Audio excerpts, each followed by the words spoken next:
Welcome to Shriyanshi GK channel. ଓଡ଼ିଶାର ବୃହତ୍ତମ କାବ୍ୟର ନାମ ମହାଭାରତ। ଓଡ଼ିଶାର ବୃହତ୍ତମ ବନ୍ଦରର ନାମ ପାରାଦୀପ ବନ୍ଦର।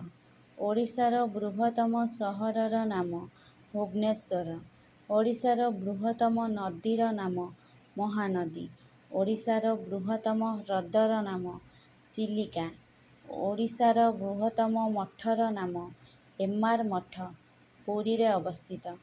ଆୟତନ ଅନୁସାରେ ଓଡ଼ିଶାର ସବୁଠାରୁ ବଡ଼ ଜିଲ୍ଲାର ନାମ ମୟୂରଭଞ୍ଜ। ଜନସଂଖ୍ୟା ଦୃଷ୍ଟିରୁ ଓଡ଼ିଶାର ସବୁଠାରୁ ବଡ଼ ଜିଲ୍ଲାର ନାମ ଗଞ୍ଜାମ।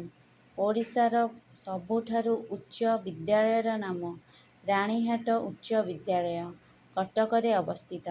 ଓଡ଼ିଶାର ସବୁଠାରୁ ଉଚ୍ଚ ଅଥବା ବଡ଼ ମହାବିଦ୍ୟାଳୟର ନାମ କେନ୍ଦ୍ରାପଡ଼ା ସ୍ୱୟଂଶାସିତ ମହାବିଦ୍ୟାଳୟ। ଭିଡ଼ିଓଟି ଭଲ ଲାଗିଥିଲେ ଲାଇକ୍, କମେଣ୍ଟ ଏବଂ ସେୟାର, ସବସ୍କ୍ରାଇବ୍ କରିବେ। ରହିଲି, ନମସ୍କାର।